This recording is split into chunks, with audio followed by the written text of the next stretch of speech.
Olá, meus amores, tudo bem? Hoje nós estamos aqui para mais um assunto do místico e do holístico. Então, espera a vinheta que a gente já volta para conversar sobre cristais. Oi, pessoal! Espero que a semana de vocês tenha sido boa, energizada, mas se não foi, hoje a gente tem um ótimo assunto para melhorar essa situação. Hoje a gente vai falar sobre cristais.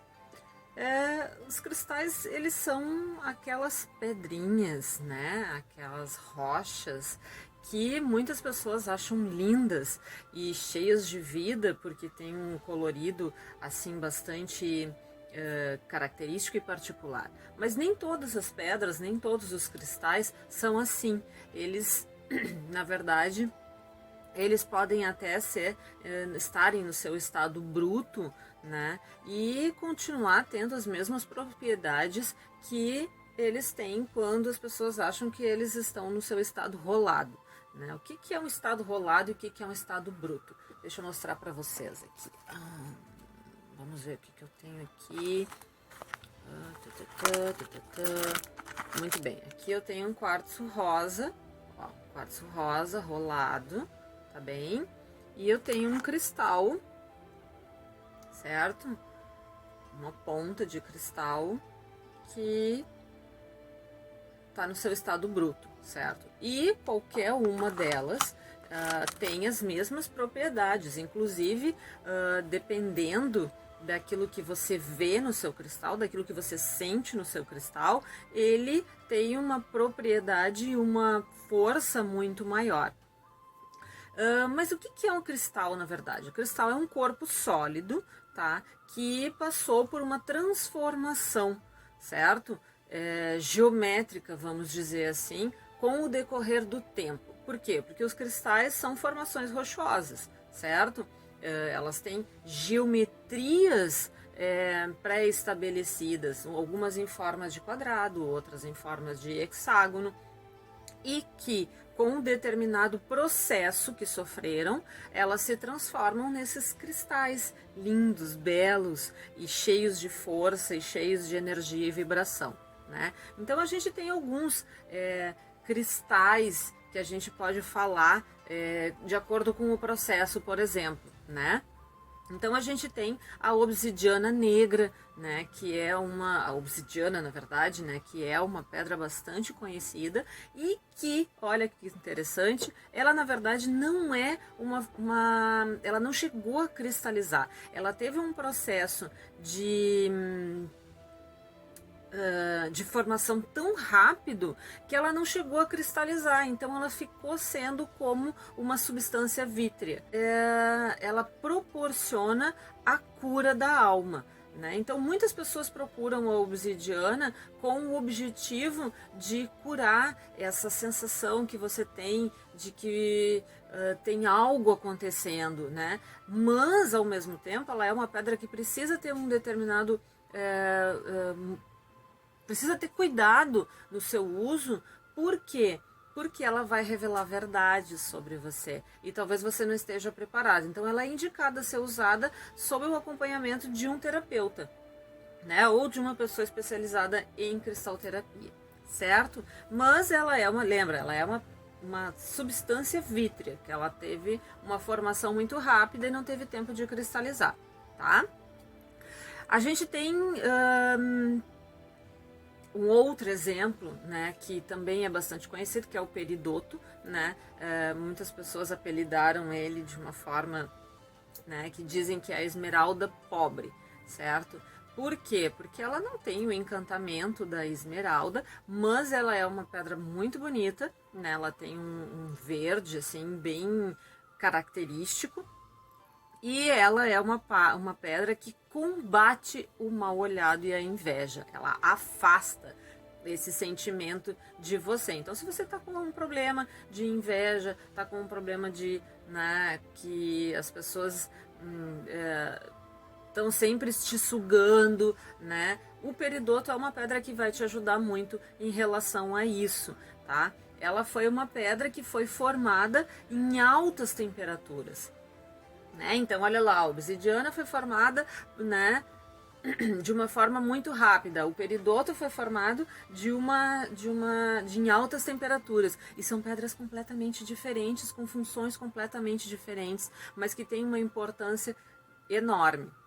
A gente tem também as pedras que foram formadas, os cristais que foram formados pelos gases, né? Os gases entraram nas rochas, ali nas formações rochosas lá do fundo do interior da Terra, e eles formaram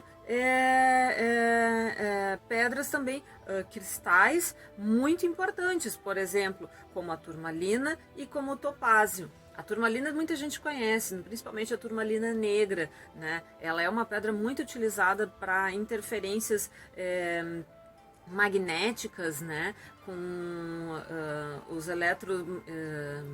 elétrons que tem em casa. Por exemplo, se você trabalha com um computador e está se sentindo extenuado, cansado, que não está rendendo muito, a turmalina é uma ótima opção. Você coloca ela, né, em frente ao computador, já programada para isso, e ela vai te ajudar, ela vai fazer uma mudança significativa na tua forma de trabalhar, tá? Ela vai auxiliar nessa mudança energética, na sua mudança energética, certo?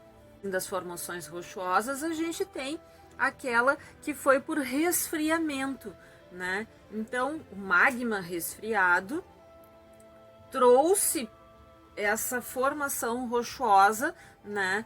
E a gente tem um exemplo bastante interessante, que é a kunzita, né? A kunzita é aquela pedra do amor incondicional. Ela é a pedra que vai trazer para sua vida o entendimento do amor incondicional. Nossa, e a gente está precisando tanto hoje em dia, né, gente?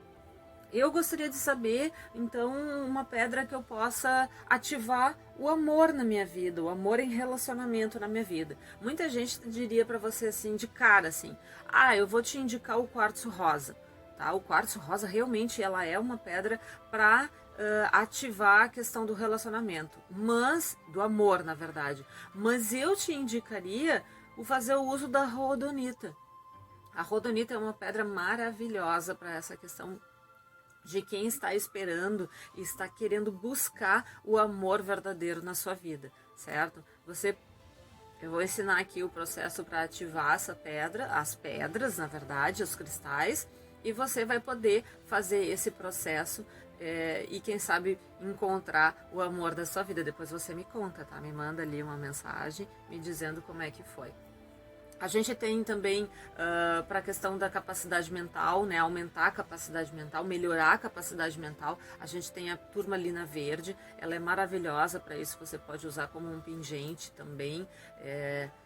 Vai funcionar, vai fazer com que a sua energia vibre de maneira diferente. Mas lembrem-se, todas as pedras elas precisam ser ativadas. Elas precisam ser programadas para aquilo, porque senão é a mesma coisa do que você pegar uma pedrinha na rua e trazer para dentro de casa. Simone, mas ela vai vibrar? Talvez ela vibre, né? Mas não no sentido que você quer. Então, assim, você precisa programar suas pedras. E como se faz esse processo de programação? Bem, eu tenho um processo, né, gente? E cada um acaba encontrando o seu ao longo dos anos, ao longo dos seus trabalhos. Eu tenho uma questão, quando eu vou comprar uma pedra, quando eu vou comprar um cristal, quando eu vou em busca de uma determinada pedra para mim, quando eu chego na loja, você pode ver que muitas pessoas manusearam aquilo. Mesmo aquelas lojas, né, quando está tudo num mostruário, dentro de um armário, houve um manuseio de outra pessoa, houve um manuseio da pessoa que foi entregar, houve um manuseio da pessoa que mexeu naquela pedra. Então, essa energia dessa pessoa, eu não sei como ela é, e eu preciso limpar esse cristal. Então, como eu faço a limpeza? Existem alguns processos, certo? De acordo com o cristal que você vai comprar, né? Cristais solúveis, por exemplo, aqueles que vão se desmanchando com a água, você não pode botar, né, dentro de uma solução de água com sal grosso, né? Então você tem que fazer um outro processo, tem que fazer um banho de lua, tem que fazer um banho de sol, tem que deixar no sal grosso, por exemplo, só no sal grosso. Mas tem pedras que você pode fazer o processo de limpeza com água com sal, com água do mar, né? Então, cada uma tem um processo diferente, certo? Quando você comprar o seu cristal, você vai precisar pesquisar como limpar esse cristal, porque você não pode, né, como por exemplo o citrino e a ametista, elas são pedras que desbotam, então você não pode colocá-la no sol, você tem que fazer um banho de lua, você tem que colocar no sol grosso, depois de um dia para o outro. Fez esse processo, eu quero energizar, então, né, eu fiz a limpeza, quero energizar, eu vou fazer um banho de lua, faz o banho de lua, né, tira na primeira hora em que estiver apontando o sol, e depois aí a gente faz o processo de programação. Então, quando eu pego o cristal, cheguei em casa, tá limpinho já, certo? Eu vou segurar esse cristal. Eu faço trabalho com reiki, tá, pessoal? Mas quem não faz trabalho com reiki vai seguir esse processo que vai funcionar também, certo? Então, assim, eu coloco o cristal aqui, vamos dizer que eu coloquei o cristal aqui, certo? Chegou, tá limpinho, coloquei o cristal aqui. Eu vou me conectar com esse cristal, então eu coloco o cristal e digo: eu dedico este cristal para o bem mais elevado de tudo, e que ele faça o bem de acordo com a ordem do universo, certo? Esse é o primeiro contato. No segundo contato eu vou programar esse cristal. Então aqui eu digo, esse é um cristal de quartzo rosa, certo? Então eu vou programar esse cristal para que ele já está programado, tá, gente? Mas eu só vou reforçar. Então assim, eu vou programar esse cristal para que ele trabalhe as energias do amor, equilibrando e harmonizando as energias do amor, certo? Então eu vou lá e faço o seguinte: eu programo esse cristal para que ele trabalhe em prol do equilíbrio e da harmonização das energias do amor, estabelecendo a harmonia daqueles que vivem nesse lar.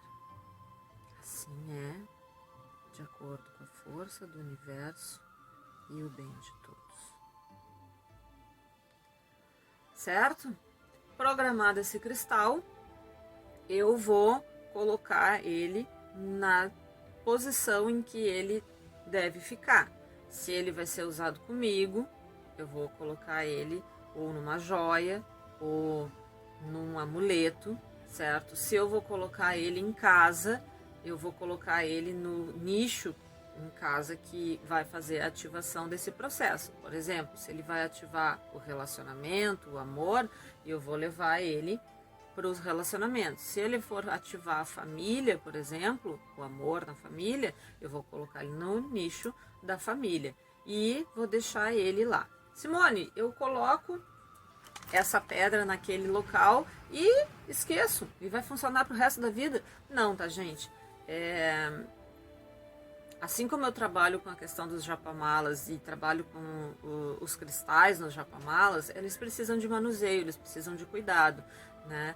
Você precisa, ou ele vai estar num local onde você enxergue ele sempre, e sempre mentalizando aquilo que você quer. Quando você enxerga esse cristal, você vai lá e mentaliza aquilo que você quer, reforça, né, esse pensamento.